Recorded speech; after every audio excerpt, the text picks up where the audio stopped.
اعوذ باللہ من الشیطان الرجیم بسم اللہ الرحمن الرحیم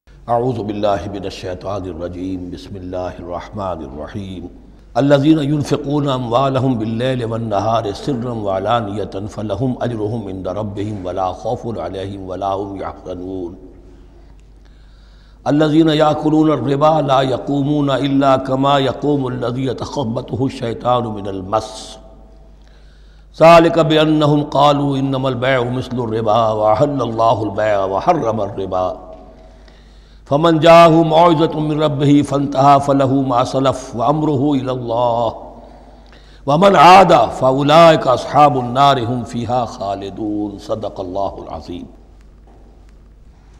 رب اشرح لي صدري ويسر لي أمري واحلل عقدة من لساني يفقهوا قولي۔ ابھی سورہ مبارکہ کا وہ رکوع ہم پڑھ رہے ہیں کہ جو آج کے حالات میں اہم ترین ہے، اس لیے کہ اس دور میں اللہ کے خلاف بغاوت کی سب سے بڑی شکل تو ہے غیر اللہ کی حاکمیت کا تصور۔ سب سے بڑا شرک یہ ہے، نفسیاتی اعتبار سے سب سے بڑا شرک مادے پر توکل، بتوں سے تجھ کو امید خدا سے نومیدی، مجھے بتا تو صحیح اور کافری کیا ہے۔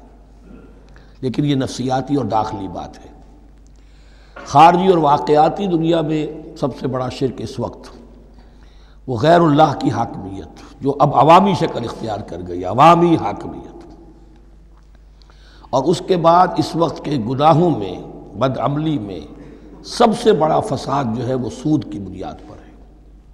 سب سے بڑا فتنہ، سب سے بڑا فساد دنیا میں جو اس وقت سب سے بڑی شیطنت ہے، جو یہودیوں کے ذریعے سے پورے گلوب کو اپنی گرفت میں لینے کے لیے بےتاب ہے، وہ یہی ہے جو سود کا ہتھ کنڈا ہے، اس کی حرمت۔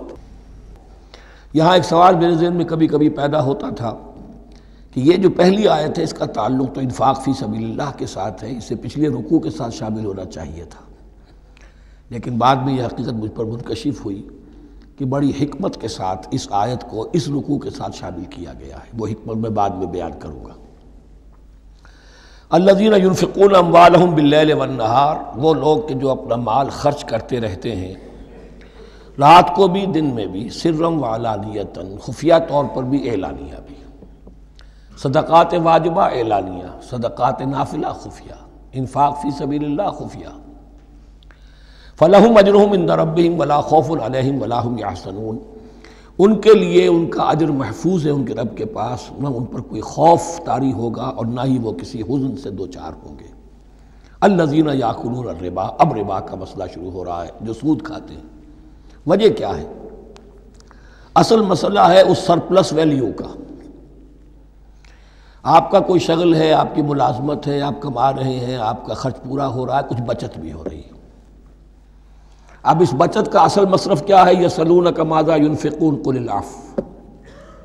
اصل راستہ تو یہ ہے کہ اس کو دے دو اللہ کی راہ میں، یا محتاجوں کو یا اللہ کے دین کو۔ لیکن اب جو سود خورانہ ذہنیت ہے وہ یہ کہ اس بچت کو بھی مزید کمائی کا ذریعہ بناؤ، یہ سود خورانہ ذہنیت ہے۔ لہذا اصل میں سود خوری انفاق کا کی ضد ہے، اور یہ عقدہ مجھ پر کھلا جبکہ القرآن یفسر بعضہ بعضا، اس اصول کے تحت جب سورہ روم کی آیات کا میں نے مطالعہ کیا، وہاں یہی شکل آپ کو نظر آئے گی کہ ان دونوں کو مقابلے میں لایا گیا ہے، اللہ کی رضا جوئی کے لیے انفاق اور ربا، سود پر رقم دینا۔ وما آتیتم من ربا لیربو فی اموال الناس فلا یربو عند اللہ، جو کچھ تم دیتے ہو سود پر کہ وہ بڑھے لوگوں کے مال میں، محنت وہ کر رہا ہے اور آپ اس کی کمائی میں سے آپ وصول کر رہے ہیں اپنے اس سرمایہ کی وجہ سے۔ تو یہ گویا کہ آپ کا مال اس کے مال میں اس کی محنت سے بڑھ رہا ہے، الذی ما آتیتم من ربا لیربو فی اموال الناس فلا یربو عند اللہ، اللہ کے ہاں بڑھوتری نہیں ہوتی. وما آتیتم من زکاۃ تریدون وجہ اللہ فاولئک هم المضعفون، اور وہ جو تم زکوٰۃ اور صدقات میں دے دیتے ہو اللہ کی رضا جوئی کے لیے، تو وہ ہیں جو دوہرے چوہرے کر رہے ہیں، ان کا مال بڑھ رہا ہے، اس کی بڑھوتری ہو رہی ہے. تو انفاق فی سبیل اللہ، صدقات، زکوٰۃ، اس کے بالمقابل، اس کے برعکس ہے اپنی اس بچت کے مال کو. اور آپ کو معلوم ہے آج کی بینکنگ سسٹم کا سب سے زیادہ زور بچت کی اسکیم، اور یہ سب کا سب جو ہے در حقیقت saving bank, saving account, save کرو، لیکن سیو کرو مزید کمانے کے لیے.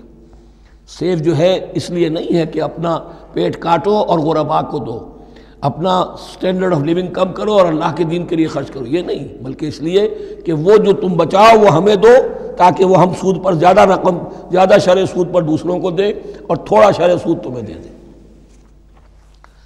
اب اس کے برعکس الذین یاکلون الربا، جو لوگ سود کھاتے ہیں، لا یقومون الا کما یقوم الذی یتخبطہ الشیطان من المس، وہ نہیں کھڑے ہوتے مگر ان کی طرح سے کہ جن کو شیطان نے مخبوط الحواس بنا دیا ہو چھو کر.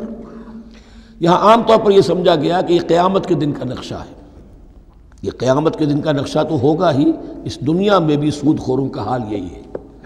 اور اگر ان کا نقشہ دیکھنا ہو تو کسی سٹاک ایکسچینج کو جا کے دیکھ لیجئے، معلوم ہوگا دیوانے ہیں، پاگل ہیں، چیخ رہے ہیں، دوڑ رہے ہیں، بھاگ رہے ہیں.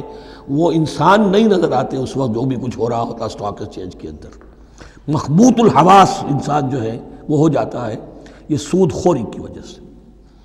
الذین یاکلون الربا لا یقومون الا کما یقوم الذی یتخبطہ الشیطان من المس ذلک بانہم قالوا انما البیع مثل الربا.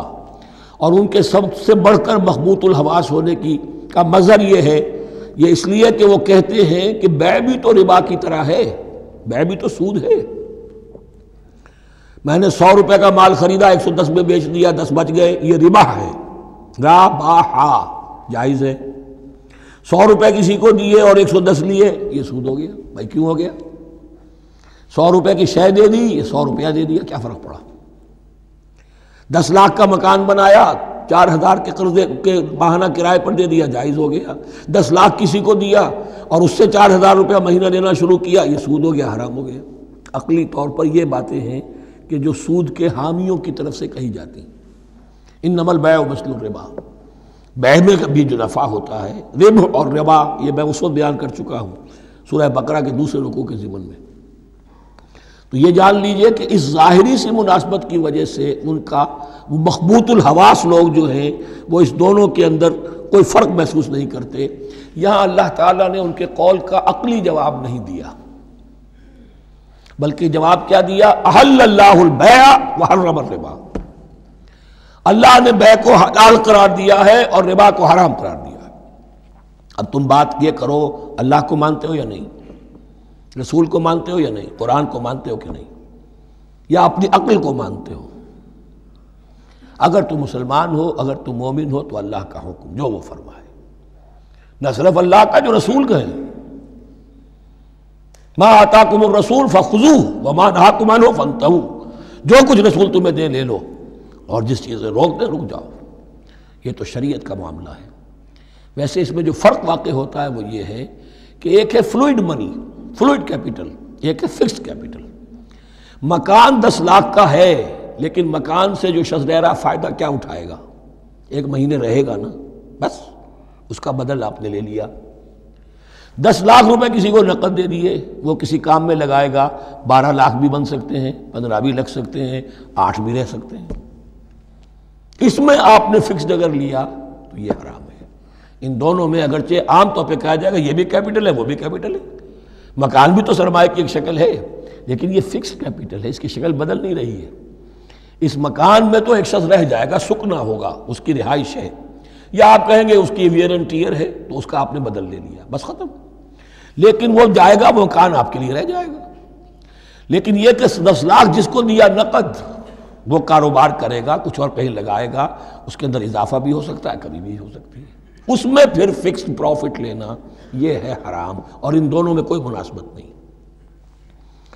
لیکن اللہ تعالیٰ نے یہ جواب نہیں دیا. جواب دیا احل اللہ البیع وحرم الربا فمن جاءہ موعظۃ من ربہ فانتہی فلہ ما سلف، تو جس شخص کے پاس اس کے رب کی طرف سے یہ نصیحت پہنچ گئی اور وہ باز آ گیا، رک گیا، فلہ ما سلف، تو جو کچھ پہلے وہ لے چکا ہے وہ اس کا ہے، وہ اس سے واپس نہیں لیا جائے گا، حساب کتاب نہیں کیا جائے گا کہ تم اتنا سود کھا چکے ہو واپس کرو۔ لیکن اس کا یہ مطلب بھی نہیں کہ اس کا کوئی گناہ ان پر نہیں ہوگا، وَأَمْرُهُ إِلَى اللَّهِ، اللہ کے حوالے رہے گا، معلق رہے گا، اللہ چاہے گا تو معاف بھی کر دے گا اور اللہ چاہے گا تو پچھلے سود کے اوپر بھی اس کی سرزنش ہوگی۔ أَمْرُهُ إِلَى اللَّهِ وَمَنْ عَادَ، لیکن اس نصیحت کے آنے کے بعد بھی جس نے دوبارہ یہ حرکت کی فَأُولَٰئِكَ أَصْحَابُ النَّارِ هُمْ فِيهَا خَالِدُونَ، تو یہ جہنمی ہے اور اس میں ہمیشہ ہمیشہ رہے گی۔ يَمْحَقُ اللَّهُ الرِّبَا وَيُرْبِي الصَّدَقَاتِ، اللہ تعالیٰ ربا کو مٹاتا ہے، دباتا ہے۔ اور ہمارے زمانے میں شیخ محمود احمد مرحوم نے ایک کتاب لکھی ہے مین اینڈ منی، اس میں ثابت کیا ہے جہاں جو یہ سود کا معاملہ چلتا ہے تین چیزیں ساتھ ساتھ بڑھتی چلی جاتی ہیں، جتنا سود بڑھے گا ان امپلائمنٹ بڑھے گی، انفلیشن بڑھے گی، نتیجے میں انٹرسٹ ریٹ بڑھے گا، جیسے انٹرسٹ ریٹ بڑھے گا ان امپلائمنٹ مزید ہوگی، انفلیشن زیادہ ہوگی، اٹس اے ویشس سرکل، اور اسی کے نتیجے میں تباہی ہو جاتی ہے، چھپی رہتی ہے وہ تباہی۔ وہ تو ایک ہی وقت میں بینک کرپٹ ہوگا، کوئی بینک، بڑے بڑے بینک جو ہیں دیوالے نکلیں گے، ابھی جو کوریا کا حشر ہو رہا ہے اور جو اس سے پہلے روس کا ہو چکا ہے، یہ سارا جو ہے یہ یوں سمجھیے شیش محل کی طرح ہے، اس میں تو ایک پتھر پڑے گا تو ٹکڑے ہو جائیں گے۔ وَمَنْ عَادَ فَأُولَٰئِكَ أَصْحَابُ النَّارِ هُمْ فِيهَا خَالِدُونَ يَمْحَقُ اللَّهُ الرِّبَا وَيُرْبِي الصَّدَقَاتِ، اللہ تعالیٰ پالتا ہے، صدقات کو پالتا ہے، بڑھاتا ہے اللہ کے ہاں۔ وہ آیت میں سنا چکا ہوں آپ کو، سورہ روم کی 39ویں آیت ہے یہ، وَمَا آتَيْتُم مِّن رِّبًا لِّيَرْبُوَ فِي أَمْوَالِ النَّاسِ فَلَا يَرْبُو عِندَ اللَّهِ وَمَا آتَيْتُم مِّن زَكَاةٍ تُرِيدُونَ وَجْهَ اللَّهِ فَأُولَٰئِكَ هُمُ الْمُضْعِفُونَ واللہ لا یحب کل کفار اثیم، اور اللہ کو ہرگز پسند نہیں ہے وہ سب کہ جو ناشکرے ہیں اور گناہ گار ہیں۔ ان الذین آمنوا وعملوا الصالحات واقاموا الصلاة وآتوا الزکاة لہم اجرہم عند ربہم ولا خوف علیہم ولا هم یحزنون، ہاں جو لوگ ایمان لائیں اور نیک عمل کریں، نیک عمل میں ظاہر بات ہے جو شے حرام ہے اس کا چھوڑ دینا بھی لازم ہے، اور نماز قائم رکھیں، زکوٰۃ ادا کریں، ان کے لیے ان کا اجر محفوظ ہے ان کے رب کے پاس، ولا خوف علیہم ولا هم یحزنون۔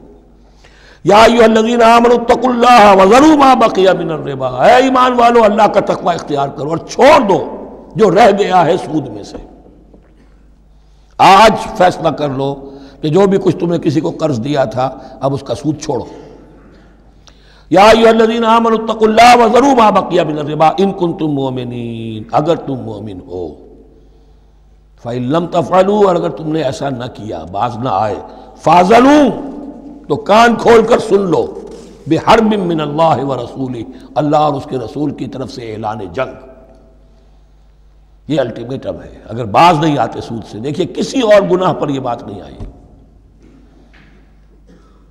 اللہ اور اس کے رسول کی طرف سے اعلان جنگ۔ وَإِن تُبْتُمْ فَلَكُمْ رُءُوسُ أَمْوَالِكُمْ، اگر تم توبہ کرو تو تمہارے جو اصل راس المال ہیں وہ تمہیں لوٹا دیے جائیں گے۔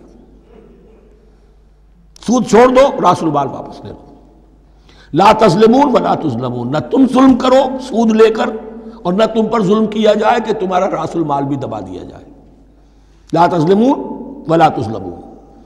وَإِن كَانَ ذُو عُسْرَةٍ، اور اگر تمہارا جو مقروض ہے وہ تنگی میں ہے، وہ تنگ دستی میں ہے، فَنَظِرَةٌ إِلَىٰ مَيْسَرَةٍ، تو انہیں انتظار کرو، پھر اسے مہلت دو کہ اس کی ہاں کشادگی پیدا ہو جائے، آسانی سے وہ آپ کی رقم، آپ کا قرض واپس کر سکے۔ لیکن اس سے بھی آگے وَأَن تَصَدَّقُوا خَيْرٌ لَكُمْ، تم صدقہ ہی کر دو۔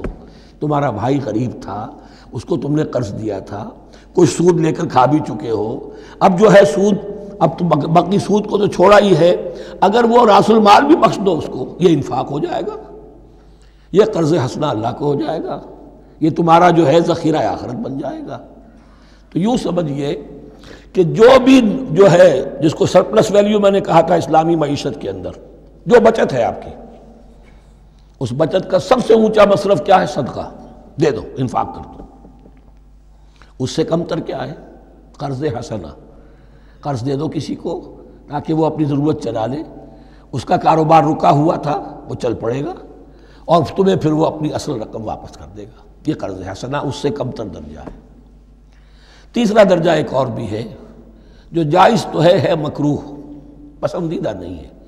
تم زیادہ ہی خسیس ہو، چلو مزاربت پر دے دو، اور مزاربت یہ ہے کہ رقم تمہاری کام وہ کرے گا.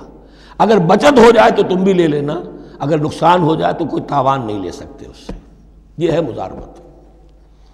اس کے بعد اگر تم کہو کہ میں دے رہا ہوں، مجھے اتنے % تو بہرحال تم نے دینا ہی دینا ہے، اس سے بڑھ کر حرام شے کوئی نہیں.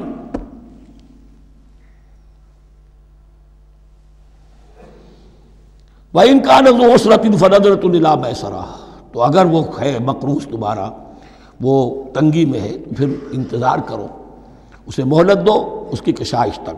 وَأَن تَصَدَّقُوا خَيْرٌ لَكُمْ، اور اگر تم صدقہ ہی کر دو، خیرات کر دو، دے دو، بخش دو، وہ تمہارے لیے بہتر ہوگا. ان کنتم تعلمون، اگر تم جانتے ہو، اگر وہ حکمت تمہارے اندر آ گئی ہے، اگر تم اولو الالباب ہو، اگر تم سمجھدار ہو، تو جو کچھ تمہیں بچت اس سے ہوگی، جو اللہ کے ہاں اجر و ثواب ملے گا، وہ تمہیں یہ رقم واپس لے کر جو ہے اس سے کیا مل جائے گا.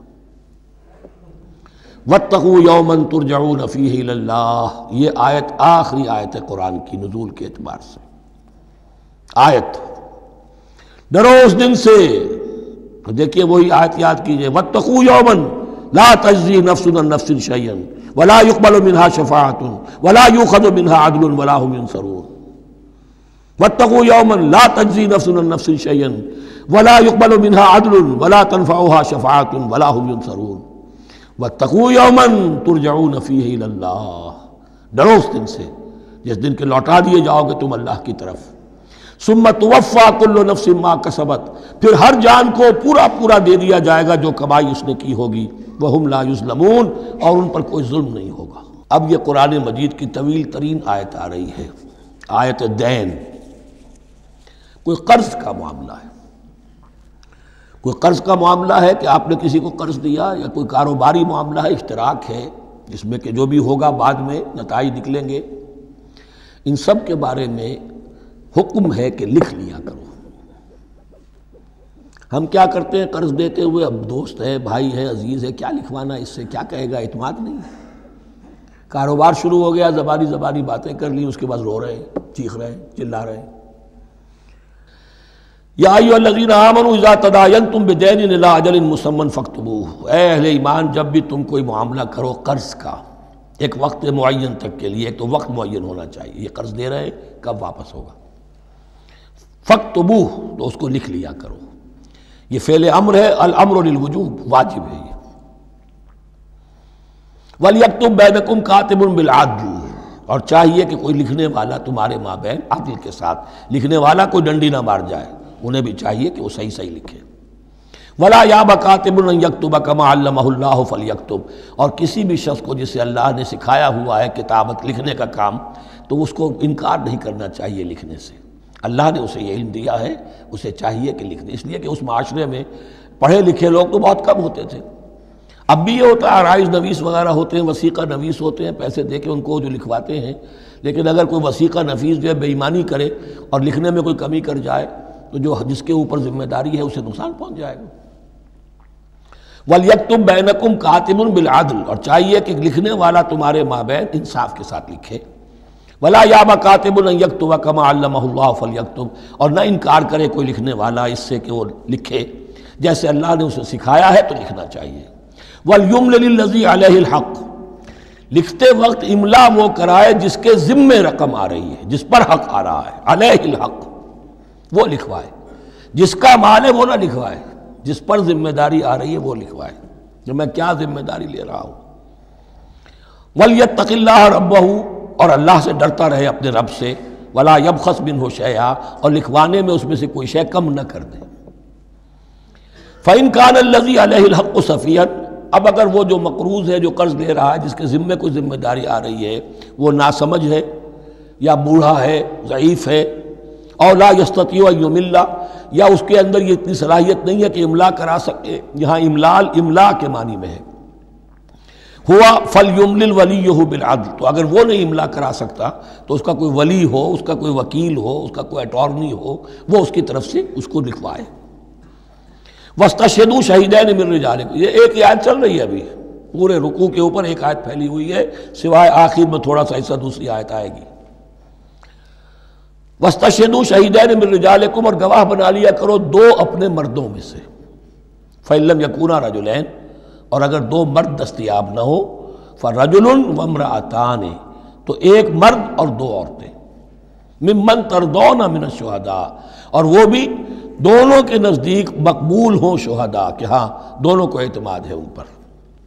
اب یہ جو سوال آ گیا کہ ایک مرد کی جگہ دو عورتیں، دو مرد یا پھر ایک مرد کا ہونا تو لازم ہو گیا، محض عورت کی گواہی نہیں چلے گی، لیکن اس کا آیا مسئلہ ہر قسم کے معاملے کا ہے یا قرض اور مالی معاملات میں وثیقہ نویسی کا، یہ ایک علیحدہ مسئلہ ہے، یہ تو باتیں پھر فقہا کے ہاں تفصیل سے ملتی ہیں، لیکن یہ مسئلہ موجود ہے کہ دو مرد، اور اگر دو مرد دستیاب نہ ہو تو ایک مرد اور دو عورتیں، تو سوال تو پیدا ہو گیا کہ کیا عورت کی گواہی عادی ہے؟ ان تضل احداہما فتذکر احداہما الاخری، مبادا ان میں سے کوئی ایک بھول جائے تو یاد کرا دے دوسری۔ عقلی سوال پیدا ہو گیا، کیا مرد نہیں بھول سکتا؟ کیا جواب ہے اس کا؟ جواب یہ ہے کہ واقعتاً اللہ تعالیٰ نے عورت کے اندر نسیان کا مادہ زیادہ رکھا ہے۔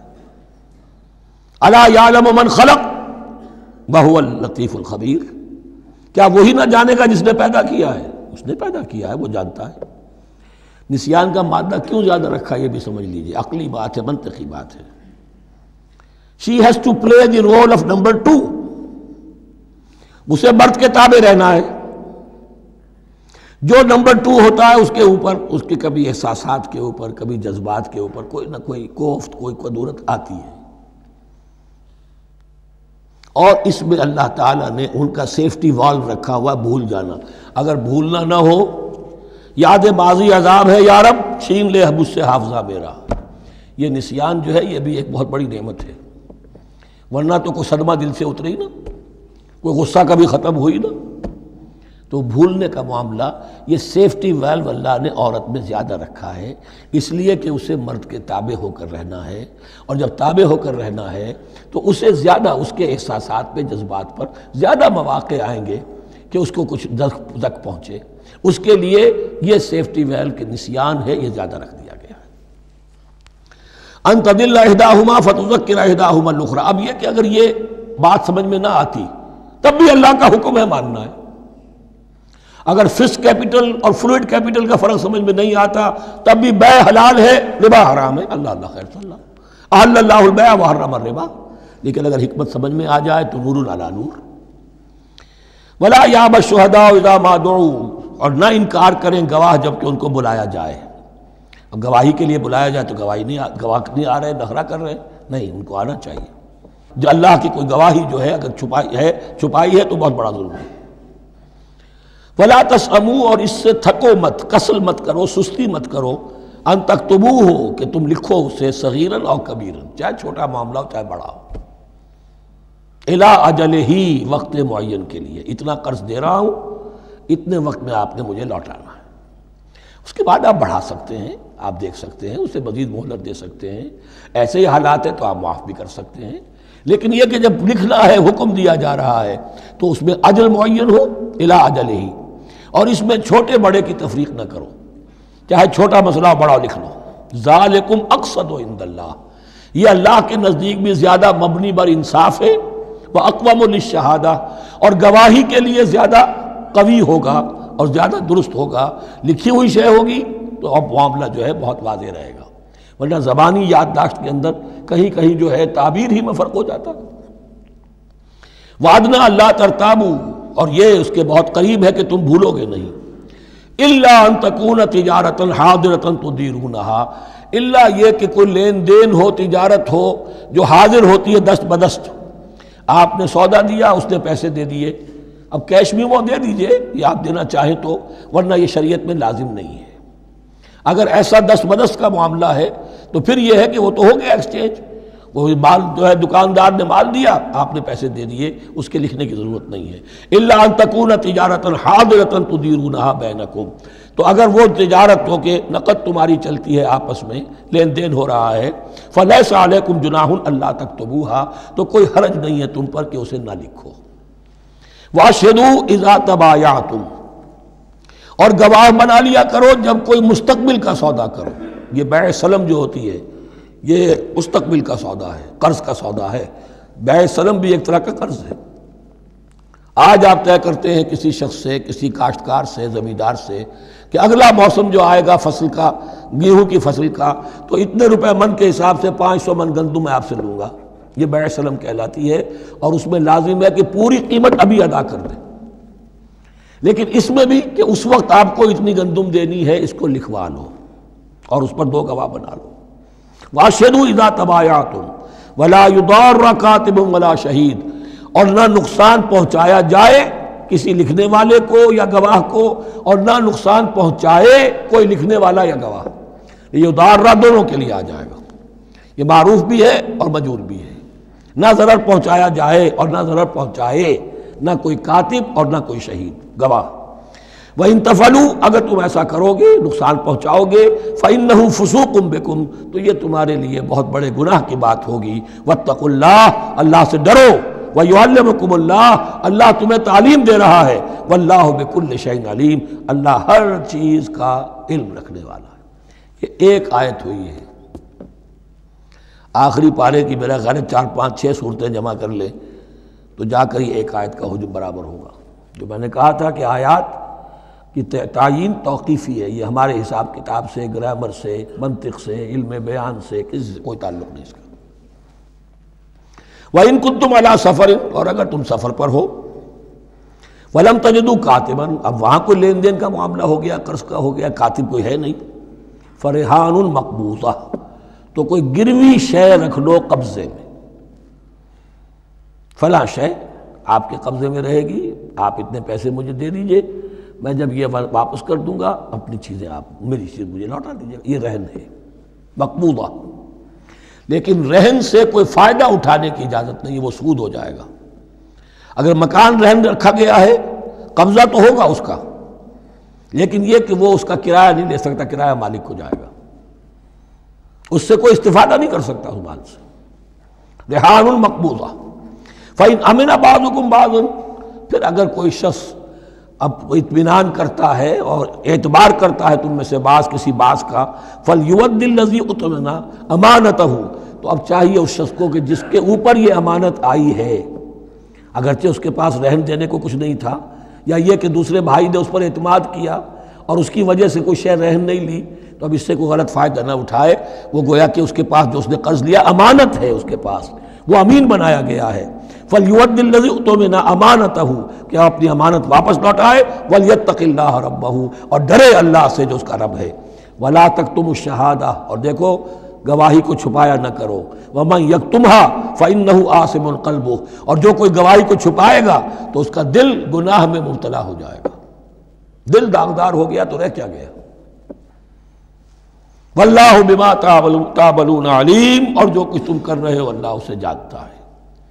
اللہ کے فضل و کرم سے آخری رکوع پر ہم پہنچ گئے، اور یہ بڑا ایک یوں سمجھئے 3 آیتوں پر مشتمل رکوع ہے، جیسے کہ وہ رکوع جو ہم نے پڑھا تھا جس میں آیت الکرسی 4 آیتیں ہیں، وہ اور یوں کہا جا سکتا ہے کہ یہ 2 رکوع ایک دوسرے کے بالکل بالمقابل ہیں اپنی عظمت میں اور مقام میں۔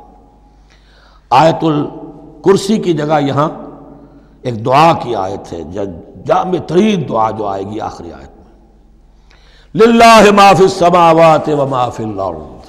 اکثر و بیشتر آپ دیکھیں گے سورتوں کے اختتام پر یہ الفاظ پھر آتے ہیں، اللہ ہی کا ہے جو کچھ بھی ہے آسمانوں اور زمین میں۔ وَإِن تُبْدُوا مَا فِي أَنفُسِكُمْ أَوْ تُخْفُوهُ، اور جو کچھ تمہارے دلوں میں ہے خواہ تم اسے ظاہر کرو خواہ چھپاؤ، یحاسبکم بہ اللہ، اللہ تم سے محاسبہ کر لے گا، تمہاری نیتیں اس کے علم میں ہیں۔ ان اللہ لا ينظر الى صورکم ولا الى اموالکم ولکن ينظر الى قلوبکم واعمالکم، اللہ تمہاری صورتوں کو نہیں دیکھتا، تمہارے مال و دولت کو نہیں دیکھتا، تمہارے دل کو دیکھتا ہے۔ تمہارے اعمال کو دیکھتا ہے۔ تو دل میں جو کچھ ہے خواہ کتنا ہی چھپا لو، اللہ کے محاسبے سے نہیں بچو گے۔ فَيَغْفِرُ لِمَن يَشَاءُ وَيُعَذِّبُ مَن يَشَاءُ، پھر وہ بخش دے گا جس کو چاہے گا اور عذاب دے گا جس کو چاہے گا۔ اختیار مطلق اللہ کے ہاتھ میں ہے۔ ہمارے ہاں اہل سنت کا عقیدہ یہی ہے، اللہ پر لازم نہیں ہے کہ وہ نیکوکار کو اس کا جزا ضرور دے اور بدکار کو اس کی سزا ضرور دے۔ اللہ کرے گا ایسا، یہ دوسری بات ہے، لیکن اللہ کی شان اس سے بہت اعلیٰ اور عرفہ ہے کہ اس پر کسی شے کو لازم قرار دیا جائے۔ اس کا اختیار مطلق ہے، مطلق ہے۔ یفعل اللہ ما یرید، یفعل اللہ ما یشاء۔ اہل تشیع کا کہنا یہ ہے کہ اللہ پر عدل واجب ہے۔ اہل سنت کہتے ہیں اللہ عدل کرے گا، جزا و سزا میں عدل ہوگا، یہ ہم مانتے ہیں، واقعہ ہے، لیکن ہم یہ نہیں کہتے کہ اللہ پر عدل واجب ہے۔ اللہ پر کوئی شے واجب نہیں، بلکہ اللہ نے تو کتب علی نفسہ الرحمہ، اپنے اوپر واجب کیا ہے رحمت کو۔ وجوب کا لفظ جو آتا ہے اللہ پر تو وہ تو رحمت کا ہے، کتب علی نفسہ الرحمہ، اللہ نے اپنی ذات کے اوپر واجب کر لیا رحمت کو۔ واللہ علی کل شیء قدیر، اور اللہ ہر چیز کی قدرت رکھتا ہے۔ آمن الرسول بما انزل الیہ من ربہ والمؤمنون، ایمان لائے رسول صلی اللہ علیہ وسلم اس چیز پر کہ جو نازل کی گئی ان کی جانب ان کے رب کی طرف سے۔ غور طلب بات ہے، یہ بڑا باریک نکتہ ہے۔ نبی پر جب وحی آئی ہے کیسے پہچان لیا کہ یہ بدروح نہیں ہے، یہ جبرائیل ہے؟ آخر کوئی اشتباہ بھی تو ہو سکتا تھا، پہلا تجربہ تھا۔ اس سے پہلے نہ آپ نے کہانت سیکھی، نہ آپ نے کوئی اور اس طرح کی نفسیاتی ایکسرسائزز کی، آپ تو کاروباری آدمی تھے، ایک بہت ہی بھرپور زندگی گزار رہے ہیں، اہل و عیال والے ہیں، کاروبار کر رہے ہیں، ہائی ایسٹ لیول کا کاروبار ہے، تو فطرت جو ہے وہ پہچانتی ہے۔ نبی کی فطرت وہ اتنی پاک اور صاف ہوتی ہے کہ اس کے اوپر کوئی بدروح کا کوئی اثر ہو ہی نہیں سکتا۔ بہرحال ہمارے لیے بڑی تسکین کی بات ہے کہ اللہ تعالیٰ نے رسول کے ایمان کے تذکرے کے ساتھ ہمارے ایمان کا تذکرہ کیا۔ آمن الرسول بما انزل الیہ من ربہ والمؤمنون، ایمان لائے رسول صلی اللہ علیہ وسلم اس چیز پر جو نازل کی گئی ان کی جانب ان کے رب کی طرف سے، اور ایمان لائے صاحب ایمان۔ اللہم ربنا اجعلنا منہم، اللہم ربنا اجعلنا منہم۔ کل آمن باللہ وملائکتہ وکتبہ ورسلہ، یہ دوسرا مقام ہے سورہ بقرہ کے اندر جس میں ایمان کے جو اجزاء ہیں ان کو گنا گیا ہے۔ کچھ یاد ہے آیت البر، لیس البر ان تولوا وجوہکم قبل المشرق والمغرب ولکن البر من آمن باللہ والیوم الآخر والملائکۃ والکتاب والنبیین۔ یہاں بھی اسی طرح ہے، کل آمن باللہ وملائکتہ وکتبہ ورسلہ لا نفرق بین احد من رسلہ۔ اور یہ تیسری مرتبہ بات آ گئی ہے کہ رسولوں کے درمیان کوئی تفریق نہیں کی جائے گی۔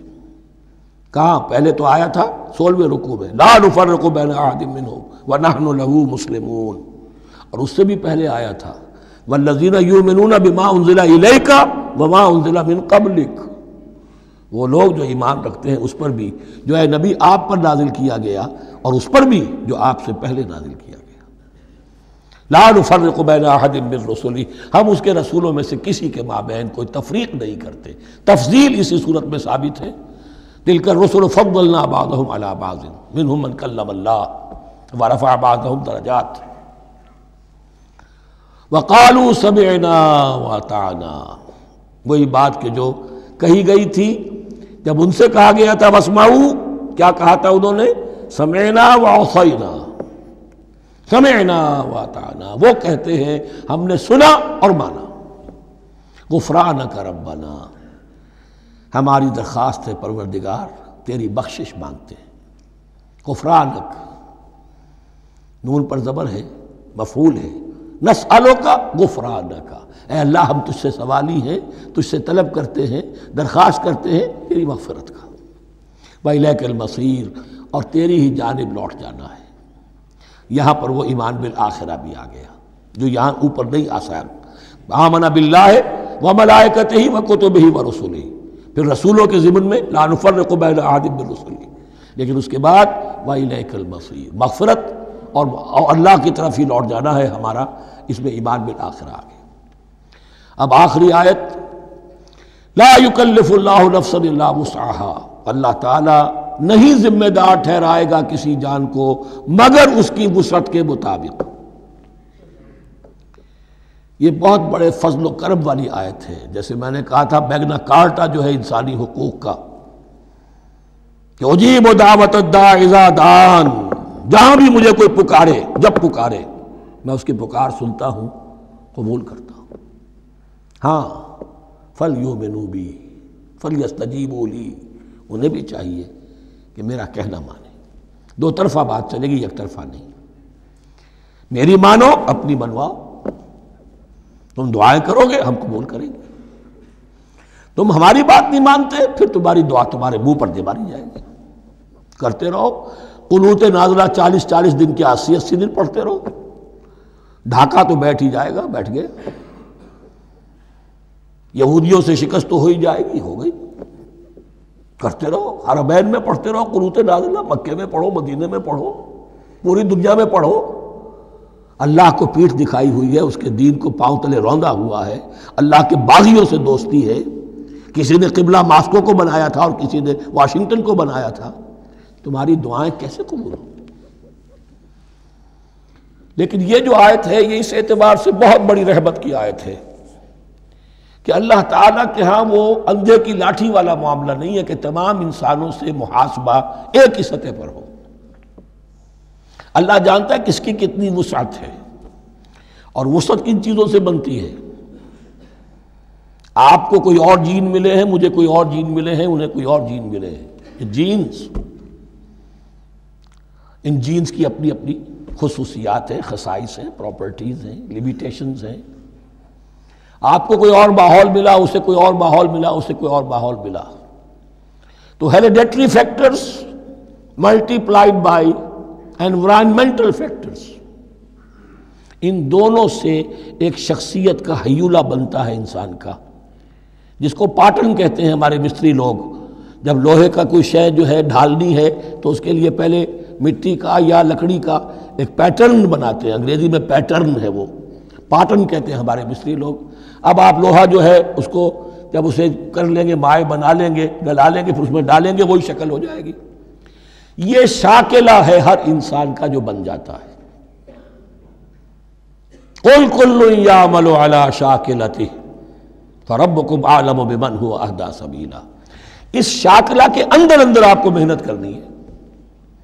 اللہ جانتا ہے کس کا شاکلہ وسیع تھا، کس کا شاکلہ تنگ تھا، کس کے جینز اعلیٰ تھے، کس کے جینز ادنا تھے، کس کے ہاں ذہانت زیادہ تھی، کس کے ہاں جسمانی قوت زیادہ تھی۔ جو بھی کچھ اس نے دیا ہے، جس کو وہاں ہم نے رکھا اس کو وہاں رکھا، اس نے وہاں تعلیم پائی، اس نے یہاں تعلیم پائی، جو بھی انوائرمنٹل فیکٹرز آئے ہیں، جو بھی جینیٹک فیکٹرز آئے ہیں، سب اللہ کے علم میں ہے۔ ان سب کو ملحوظ رکھ کے اللہ حساب لے گا۔ جو شاکلہ ہم نے تمہیں دیا تھا اس میں تم نے کیا کیا؟ ایک شخص کے اندر فرض کیجئے استعداد ہی ہے 20 درجے کی استعداد ہے، اس نے فرض کیجئے 18 درجے کام کر دیا، کامیاب ہو گیا۔ کسی میں استعداد 100 درجے کی تھی، اس نے 50 درجے کیا، ناکام ہو گیا۔ حالانکہ کمیت کے اعتبار سے 50 درجے زیادہ ہے 18 درجے سے، لیکن یہ 18 درجے کا کام وہ کر رہا ہے جس کے اندر استطاعت تھی ہی 20 کی، یا 18 ہی کی تھی، اس نے پوری کر دی۔ اور 50 درجے والا وہ جس کو اللہ نے دے رکھی تھی 1000 کی استطاعت، اس کا وہ 50 بیکار ہو گیا۔ تو اللہ تعالیٰ کا محاسبہ جو ہے انڈیویجول ہے، اس لیے فرمایا گیا کلہم آتی ہے یوم القیامت فردا، ان میں سب لوگ اس دن قیامت کے دن سب آئیں گے اکیلے اکیلے، تنہا تنہا، ہر ایک کا حساب ہوگا وہاں، اور ہر ایک کا حساب ہوگا لا یکلف اللہ نفسا الا وسعها، اللہ ذمہ دار نہیں ٹھہرائے گا کسی بھی جان کو مگر اس کی وسعت کے مطابق۔ البتہ اس کا اب ایک ریورس ہے۔ ہوتا کیا ہے، ہم سمجھتے ہیں دنیا میں تو بھاگ دوڑ کر رہے ہیں اور دین اجی ہمارے اندر تو استطاعت، دین کے کام کی صلاحیت ہی نہیں ہے۔ دنیا میں دیکھیں بڑے کامیاب، تیزی کے ساتھ دوڑ رہے ہیں کامیاب پر کامیاب. یہ دین ہمارے اندر تو استطاعت نہیں ہے، استعداد ہی نہیں ہے، کیا کریں؟ یہ دھوکہ ہے، سیلف ڈسیپشن ہے. استعداد اور استطاعت کے بغیر اور صلاحیت اور ذہانت کے بغیر دنیا میں بھی آپ کما نہیں سکتے، محنت نہیں کر سکتے، کوئی نتائج حاصل نہیں کر سکتے. یہ دھوکہ اپنے آپ کو نہ دیجئے.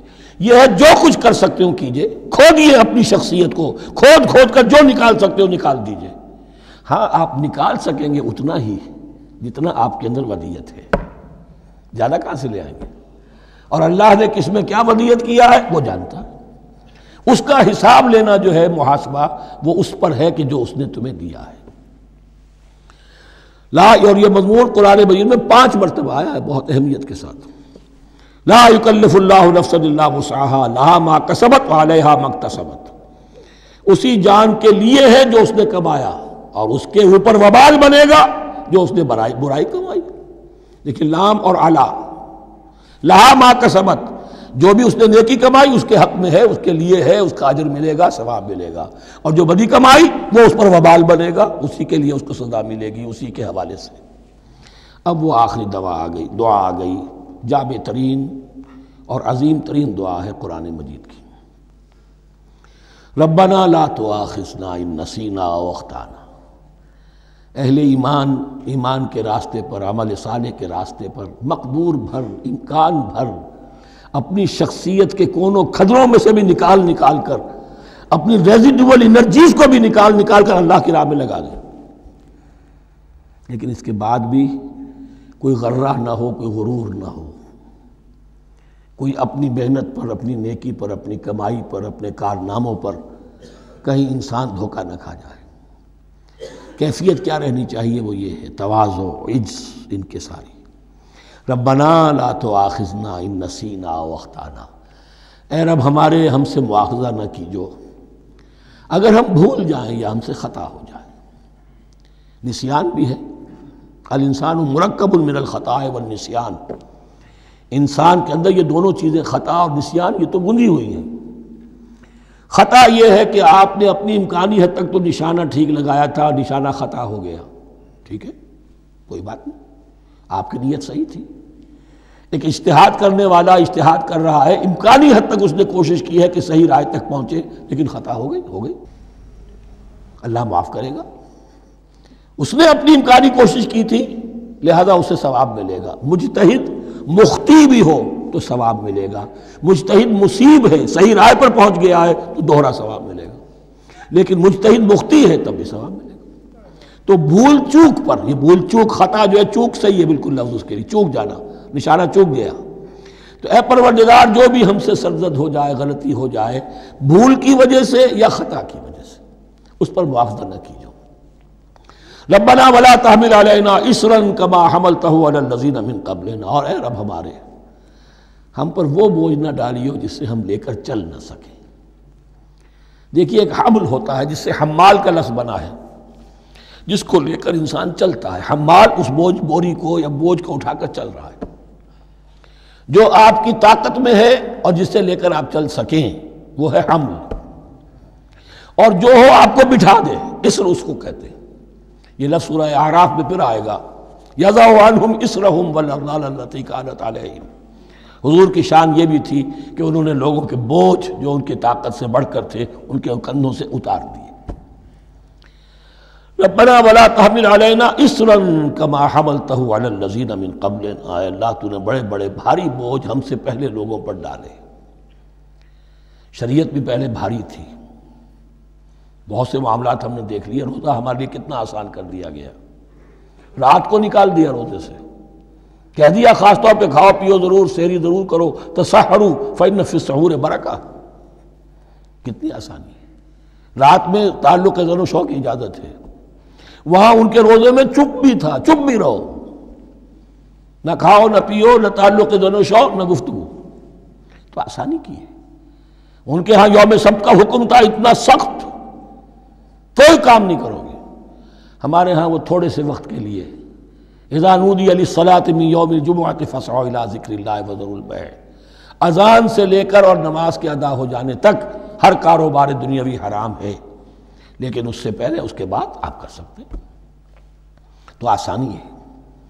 ربنا ولا تحمل علینا اصرا کما حملته علی الذین من قبلنا ربنا ولا تحملنا ما لا طاقت لنا به، اور اے رب ہمارے ہم پر وہ بوجھ نہ ہم پر عائد کی جو ہم پر ڈالیو جس کی کہ ہمارے اندر طاقت نہ ہو، واعف عنا، ہم سے درگزر فرماتا رہے، ہمیں معاف کرتا رہے، واغفر لنا، اور ہمیں بخشتا رہے۔ مغفرت کا لفظ جو ہے اس کو سمجھ لیجئے ڈھانپنا، مغفر کہتے ہیں خود کو، جو ہیلمٹ پہنا ہوتا ہے تاکہ گولی جو ہے وہ سر پہ لگے تو یہ آپ کو بچا لے، مغفر خود پہنتے تھے تلوار کے وار سے سر کو بچانے کے لیے، سر کو ڈھانپا ہوا مغفر سے، تو گناہ کو اللہ تعالیٰ اپنی رحمت سے ڈھانپ دے۔ واغفر لنا، ہماری خطاؤں کی پردہ پوشی فرما دے۔ ورحمنا، اور ہم پر رحم فرما، انت مولانا، تو ہمارا مولا ہے، والی ہے، ہمارا پشت پناہ ہے، مددگار ہے۔ اللہ ولی الذین آمنوا یخرجہم من الظلمات الی النور فانصرنا علی القوم الکافرین، بس ہماری مدد فرما کافروں کے مقابلے میں۔ انہی الفاظ پر وہ دعا ختم ہوئی تھی جو طالوت کے ساتھیوں نے کی تھی علیہ الصلوۃ والسلام۔ اصل میں یہ دعا اب تلقین کی جا رہی ہے، مرحلہ سخت آ رہا ہے، مرحلہ سخت ہے اور جان عزیز، تاب لاتے ہی بنے گی غالب۔ اب وہ مرحلہ آ رہا ہے، اس کے لیے تیار ہو جاؤ۔ یہ سارا حصہ جو ہے در حقیقت یہ تمہید ہے غزوہ بدر کی۔ بارک اللہ لی ولکم فی القرآن العظیم ونفعنی وإیاکم بالآیات والذکر الحکیم۔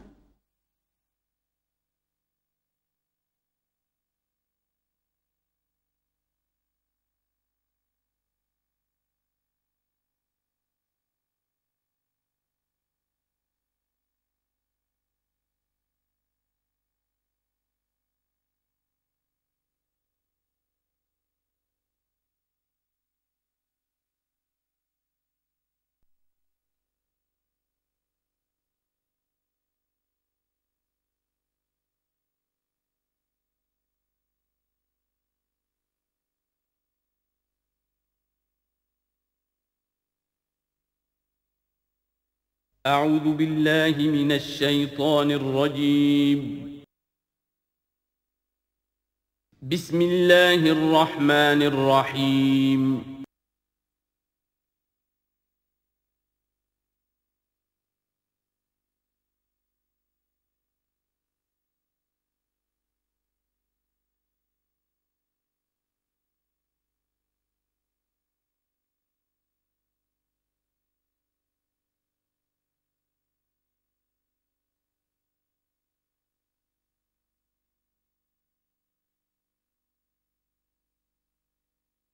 بسم اللہ۔